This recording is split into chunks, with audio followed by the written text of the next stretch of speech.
Hello students, I hope आप सब अच्छे होंगे। तो चलिए स्टार्ट करते हैं आज के हमारे टॉपिक से। आज का जो हमारा टॉपिक है वो न्यूक्लियर फिजिक्स की 4th यूनिट से है, जिसका नाम है nuclear fission. Last video lecture में हमने ये देख लिया था कि न्यूक्लियर फिजन क्या होता है और उसका क्या एग्जाम्पल है और किसने ये प्रयोग किया था। आज हम लोग देखेंगे न्यूक्लियर चेन रिएक्शन। हिंदी में हम इसको बोलते हैं नाभिकीय श्रृंखला अभिक्रिया। न्यूक्लियर चेन रिएक्शन क्या होती है, इसे हम आज देखने वाले हैं। तो उसी एग्जाम्पल को हम लोग लेकर के आगे कैरी फॉरवर्ड करेंगे इस टॉपिक को। हमारा एग्जाम्पल था कि यूरेनियम के समस्थानिक 235, यूरेनियम का जो आइसोटॉप है 235, उस पे हमने एक स्लो मोशन न्यूट्रॉन को बम्बारित किया। स्लो मोशन न्यूट्रॉन को हम लोग थर्मल न्यूट्रॉन भी कहते हैं, हिंदी में इसे तापीय न्यूट्रॉन भी कहा जाता है। जब हमने स्लो मोशन न्यूट्रॉन को इस पर बम्बार्डमेंट किया तो हमको दो नाभिक मिले, बेरियम और क्रिप्टॉन। उसी के साथ में मुझे 3 न्यूट्रॉन्स मिले जो कि फास्ट मूविंग थे, और उसी के साथ में हमें कई मात्रा में एनर्जी मिली जिसका जो वैल्यू है 200 मेगा इलेक्ट्रॉन वोल्ट के इक्विवेलेंट होता है। इतना हमने पिछले वीडियो लेक्चर के अंदर कैलकुलेट कर लिया था। आज हम लोग देखते हैं कि चेन रिएक्शन किसे कहते हैं। देखो दोस्तों, चेन का मतलब होता है एक के बाद एक कड़ी का जुड़ना या लिंक का जुड़ना। इसका शाब्दिक अर्थ यही होता है। तो बस इसी शाब्दिक अर्थ से हम लोग इस न्यूक्लियर चेन रिएक्शन को समझ सकते हैं। बेसिकली इसके अंदर होता क्या है, जैसे ये मेरा यूरेनियम है, यूरेनियम कौन सा रहेगा 235, ये हमने पिछली वीडियो में ही देख लिया था। इसके ऊपर एक न्यूट्रॉन आकर के इंसिडेंट करेगा। जो स्लो मूविंग न्यूट्रॉन है थर्मल न्यूट्रॉन है। तो यहां से मुझे क्या मिलेगा एज अ प्रोडक्ट मुझे मिलेगा एक तो बेरियम, एक क्रिप्टॉन, उसके साथ में मुझे 3 न्यूट्रॉन्स मिलेंगे। 3 न्यूट्रॉन्स यानी कि 1, 2 एंड 3 न्यूट्रॉन्स मिल गए। अब यहां से ये जो 3 न्यूट्रॉन है, अब देखो यूरेनियम की हम लोग किसी शीट पर ही एक्सपेरिमेंट करेंगे या कोई वेट ऑफ यूरेनियम होगा उस पर एक्सपेरिमेंट करेंगे। एक एटम पर तो हम लोग एक्सपेरिमेंट कर नहीं सकते, यानी कि एक एटम से ज्यादा एटम ही उसके अंदर प्रेजेंट होंगे। तो यहाँ पर ये जो 3 न्यूट्रॉन निकले हैं, ये 3 न्यूट्रॉन अब इंसिडेंट होंगे यूरेनियम के दूसरे एटम पर। अगेन यूरेनियम का एक एटम इससे रिएक्ट करेगा, एक इससे और एक इससे। अगेन ये रिएक्शन चलेगी, इसीलिए इसका नाम क्या है, चेन रिएक्शन। अब देखो यहाँ पर ये जो यूरेनियम है, यहाँ पर वापस मुझे प्रोडक्ट के फॉर्म में एक बेरियम का एटम, एक क्रिप्टॉन का एटम, और उसी के साथ में मुझे मिलेंगे 3 न्यूट्रॉन्स, 1, 2 एंड 3। अगेन सेम यहीं पे रहेगा, जस्ट न्यूट्रॉन्स को लिख देती हूं मैं। 1 न्यूट्रॉन, 2 न्यूट्रॉन, 3 न्यूट्रॉन। अगेन यहाँ से भी हमको बेरियम और क्रिप्टॉन मिलेंगे, बस जगह का थोड़ा शॉर्टेज है इसीलिए मैं यहाँ पर लिख नहीं रही हूँ। बाकी हर यूरेनियम के नाभिक से मुझे बेरियम और क्रिप्टॉन के नाभिक मिलने वाले हैं। तो बेसिकली देखो यहाँ पर हुआ क्या, यहाँ पर मैंने एक न्यूट्रॉन को इंसिडेंट कराया, उसके बाद में नेक्स्ट रिएक्शन के अंदर एक से मुझे कितने न्यूट्रॉन्स मिले, 3 न्यूट्रॉन, और अगेन मुझे 3 से कितने न्यूट्रॉन मिले, 3 एंड 3, मतलब 9 न्यूट्रॉन। और अगेन मैं इस रिएक्शन को आगे लिखूं तो मेरे को कितने न्यूट्रॉन मिल जाएंगे, 9 से अगेन मुझे 27 न्यूट्रॉन्स क्या हो जाएंगे, मिल जाएंगे इसकी नेक्स्ट चेन के अंदर, इसके नेक्स्ट लिंक के अंदर। तो बस इसी टाइप की रिएक्शन जो अपने आप, देखो अपने आप, ये जो अपना वर्ड है इसको इम्पोर्टेंटली याद रखना। अपने आप मतलब स्वतः ही क्या करे, स्वतः ही विखंडन को कैरी फॉरवर्ड करती रहे। इसी टाइप की रिएक्शंस को हम लोग क्या बोलते हैं, चेन रिएक्शंस। अब देखो यहाँ पर ये जो न्यूट्रॉन है जो फर्स्टली हमने बम्बार्ड कराया यूरेनियम पर, उसको हम लोग बोलते हैं फर्स्ट जनरेशन न्यूट्रॉन, है ना। इसको हम लोग बोलते हैं फर्स्ट जनरेशन न्यूट्रॉन। और इसको हम लोग जो सेकेंडली हमको प्राप्त हुआ है यहाँ पर 3 न्यूट्रॉन, उसको हम लोग बोलेंगे सेकेंड जनरेशन न्यूट्रॉन। और अगेन जो यहाँ पर मुझे 9 न्यूट्रॉन्स मिले हैं उसको हम लोग बोलेंगे third generation neutron, and so on, ऐसे सीरीज चलता रहेगा। यहाँ पर जो 27 मिलेंगे उसको हम लोग बोलेंगे 4th जनरेशन, उसके आगे जितने मिलेंगे उसको हम लोग बोलेंगे 5th जनरेशन। इस टाइप से हम लोग न्यूक्लियर चेन रिएक्शन को समझते हैं। आई होप आपको न्यूक्लियर चेन रिएक्शन समझ में आ गई होगी। अब अगर एग्जाम में आएगा न्यूक्लियर चेन रिएक्शन तो उसमें हमको क्या लिखना है, बस वही हम लोग देखते हैं। मैं इसको रीड करती हूँ। If these 3 neutron are slowed down, देखो दीज 3 न्यूट्रॉन मतलब कौन से न्यूट्रॉन, ये जो 3 न्यूट्रॉन है जो हमको फर्स्ट रिएक्शन के अंदर मिले हैं, देखिए ये वाले 3 न्यूट्रॉनों की बात हो रही है यहाँ पर। If these 3 neutrons are slowed down somehow to change them into thermal neutron. मैंने आपको बता दिया है थर्मल न्यूट्रॉन क्या होते हैं। थर्मल न्यूट्रॉन को हिंदी में हम लोग तापीय न्यूट्रॉन कहते हैं, और स्लो न्यूट्रॉन होते हैं उन्हीं को हम लोग क्या बोलते हैं, थर्मल न्यूट्रॉन। और स्लो न्यूट्रॉन की एनर्जी कितनी होती है, लगभग 0.025 इलेक्ट्रोवोल्ट के संगत इसकी एनर्जी होती है। अगर ये लाइन ये कह रही है कि अगर इन 3 न्यूट्रॉनों को हम लोग किसी तरह स्लो डाउन कर लें और थर्मल न्यूट्रॉन्स के अंदर कन्वर्ट कर दे, then further fusion of 3 uranium, मतलब उसके बाद में ही यूरेनियम 235 जो इसके 3 एटम है उनका क्या हो सकता है, फर्दर फ्यूजन हो सकता है, यानी उसके आगे क्या हो सकता है, विखंडन हो सकता है। This will produce 9 neutron. हाँ, इसमें देखो 9 न्यूट्रॉन क्या हो जाएंगे, हमें मिलेंगे, एंड सो ऑन, और इसी तरीके से ये रिएक्शन क्या होगी, चलती जाएगी।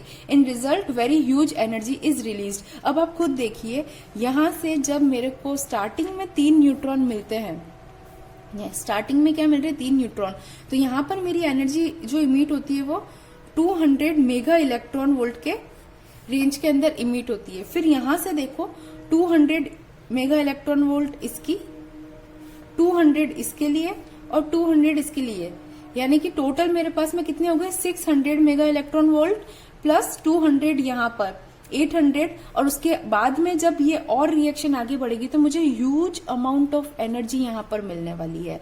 अब इस ह्यूज अमाउंट ऑफ एनर्जी का यूज क्या हो सकता है, क्यों हमें जरूरत है न्यूक्लियर चेन रिएक्शन का, why we are studying this.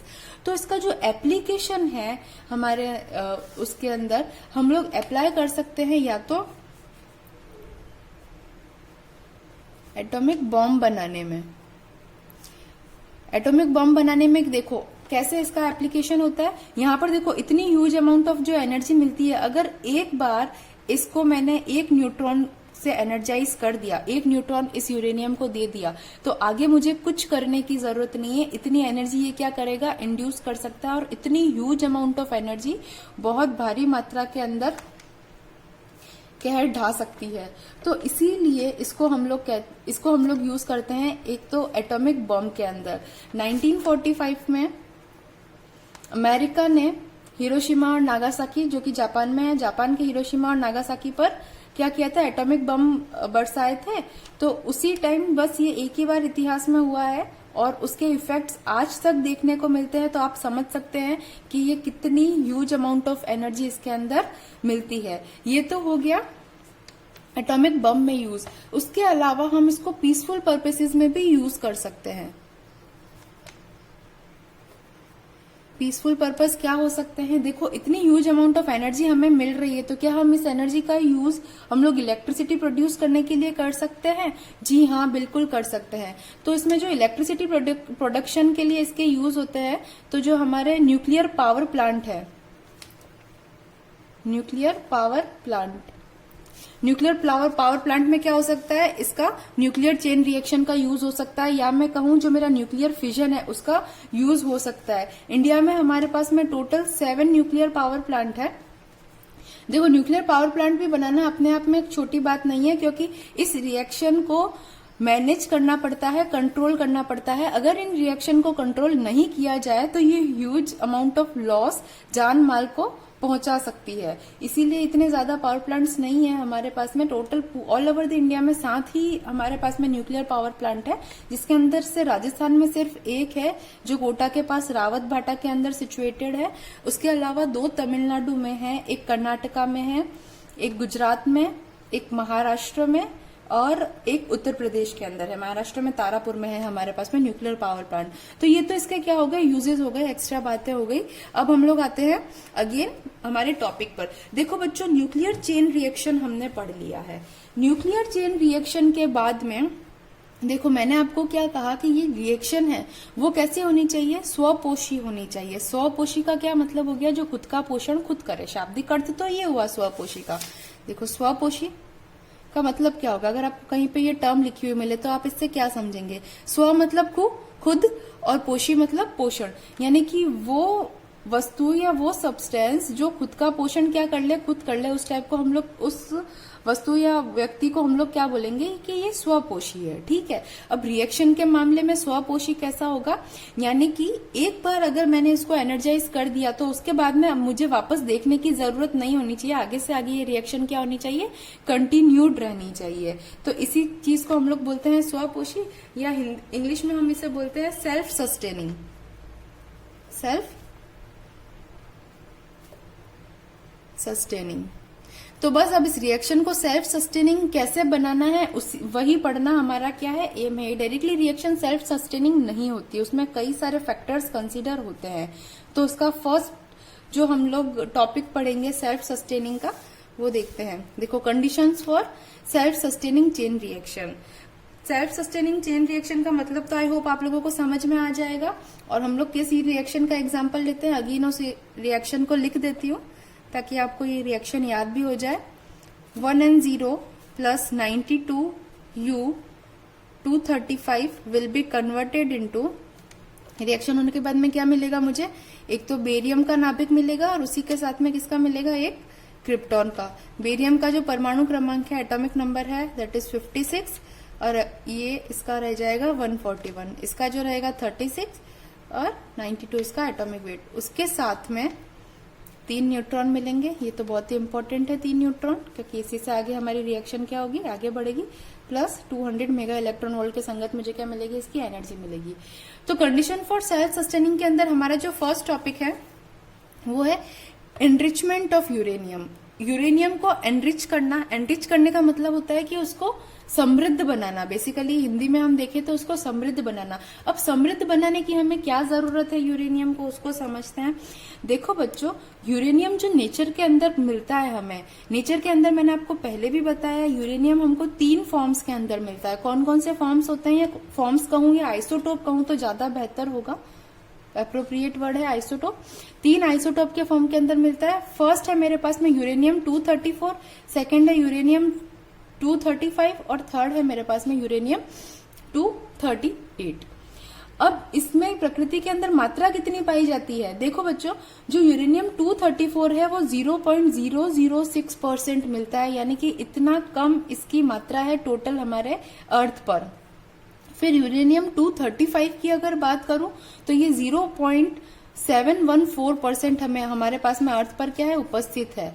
और उसके बाद में अगर बात करें यूरेनियम 238 की, तो ये हमारे पास में 99.28% की मात्रा के अंदर अर्थ पे पाया जाता है। तो अब यहाँ से अगर आपने ये परसेंटेज देखा है तो आपको लगेगा कि हमको तो डायरेक्टली जो प्रयोग है वो यूरेनियम 238 पर ही करना चाहिए, क्योंकि वो हमारे पास में 99% है, इतना ज्यादा अमाउंट में अंदर है, तो डायरेक्टली इसी पर प्रयोग किया जाए ना, क्यों हम लोग इन दोनों के चक्कर में पड़ रहे हैं। चलो ये तो वैसे ही क्रॉस हो गया, क्योंकि ये तो क्या इतना कम पाया जाता है, लेकिन हमने जो रिएक्शन देखी वो इसकी पड़ी है, तो ऐसा क्यों हुआ, बस वही हमको इस टॉपिक के अंदर देखना है। तो देखो बच्चों, यूरेनियम 235 को तो हम सीधे सीधे नेग्लेक्ट कर सकते हैं, क्योंकि इसकी मात्रा क्या है, बहुत कम है। लेकिन यूरेनियम 238 के साथ में क्या सीन है, तो वो हम लोग देखते हैं।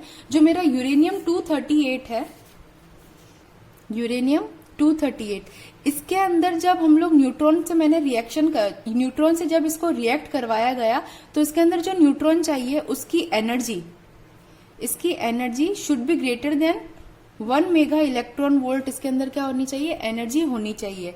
अब देखो, इतनी एनर्जी के न्यूट्रॉन्स वैसे तो अवेलेबल होते हैं, क्योंकि जो मैंने आपको बताया वो फास्ट न्यूट्रॉन है। फास्ट न्यूट्रॉनों की एनर्जी कितनी होती है, greater than 1.1 mega electron volt.